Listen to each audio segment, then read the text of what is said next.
মধ্যরাত অনেক আগেই পেরিয়ে গেছে। শহরের আলো নিভে যাওয়ার কথা থাকলেও বাস্তবে উল্টো দৃশ্য। পুরো শহর তখনও জেগে আছে। বাতাসে চাপা উত্তেজনা, রাজনৈতিক উত্তাপ যেন এখনো ছড়িয়ে আছে রাস্তা, মোড়, চায়ের দোকান আর টিভি স্ক্রিনের সামনে বসে থাকা মানুষের চোখে। কোথাও বিজয়ের উল্লাস, কোথাও নীরব হতাশা, কোথাও অপেক্ষা শেষ ঘোষণা শোনার। এই নির্বাচন ছিল শুধু আরেকটি নির্বাচন নয়, এটি ছিল ক্ষমতার কেন্দ্রের নির্বাচন। ভিআইপি রাজনীতির কেন্দ্র, রাষ্ট্র পরিচালনার মূল ক্ষমতার প্রতীক। এই গুরুত্বপূর্ণ আসনের ফলাফল শোনার জন্য দেশের লাখো মানুষ অপেক্ষা করছিল। গণনা কেন্দ্রের বাইরে মানুষের ঢল, ভেতরে টানটান উত্তেজনা। তারপর এলো সেই মুহূর্ত। রিটার্নিং অফিসার মাইক্রোফোনের সামনে দাঁড়ালেন। মুহূর্তেই নিস্তব্ধ হয়ে গেল এবং পুরো এলাকা একেবারে নীরব। ফলাফল ঘোষণা হলো। ভোটের ব্যবধান মাত্র ৩ থেকে ৪ হাজার। সংখ্যায় ছোট, কিন্তু রাজনীতিতে বিশাল। রাজনীতির কঠিন বাস্তবতা বলে, এক ভোটেও হার মানেই হার। এই নির্বাচনে পরাজিত হলেন জুলাই বিপ্লবের প্রতীক, তরুণ রাজনীতির আলোচিত কণ্ঠ। আর বিজয়ী হলেন দীর্ঘ রাজনৈতিক অভিজ্ঞতার অধিকারী, মাঠ রাজনীতির পরিচিত শক্তিশালী নাম বিএনপি।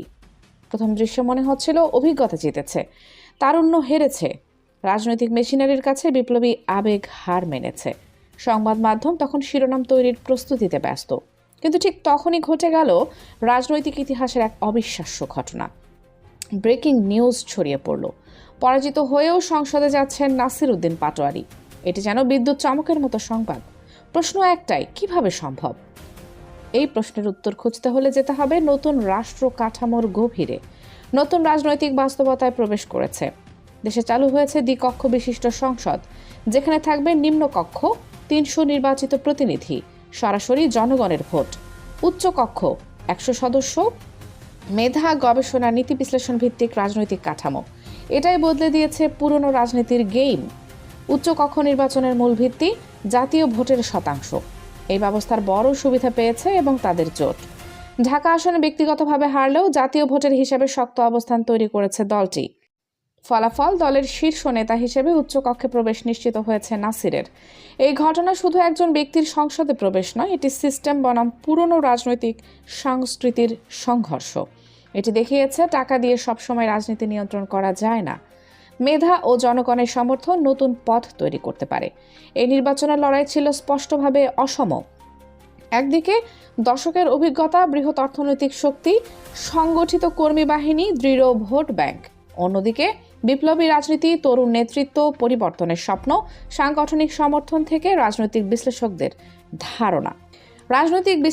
ধারণা ছিল ২০ থেকে ৩০ হাজার ভোটের ব্যবধান হবে, কিন্তু বাস্তব ফলাফল মাত্র কয়েক হাজার ভোট। এই ফলাফল প্রমাণ করেছে রাজনীতি বদলাচ্ছে, ভোটারদের চিন্তাভাবনা বদলাচ্ছে, নতুন প্রজন্ম বিকল্প খুঁজছে। সম্ভাব্য আসন বন্টন, বিএনপির প্রায় ৪৬, জামায়াত নেতৃত্বাধীন জোট প্রায় ৪০, অন্যান্য দল প্রায় ১০। এর রাজনৈতিক বার্তা পরিষ্কার: একক আধিপত্য কমবে, সমঝোতা রাজনীতি বাড়বে, যুক্তির রাজনীতি শক্তিশালী হবে। এই পরিসংখ্যানটি অত্যন্ত গুরুত্বপূর্ণ এবং বাংলাদেশের ভবিষ্যৎ রাজনীতির জন্য এক বিশাল বার্তা। নিম্নকক্ষে বিএনপির একক সংখ্যাগরিষ্ঠতা থাকলেও উচ্চকক্ষে বিএনপি এবং জামায়াত জোটের ব্যবধান মাত্র ২টো আসনের। এর রাজনৈতিক তাৎপর্য সুদূর প্রসারী। রাষ্ট্রীয় কোনো বড় পলিসি তৈরি বা আইন পাশের ক্ষেত্রে বিএনপি চাইলেই আর একতরফা কিছু করতে পারবে না।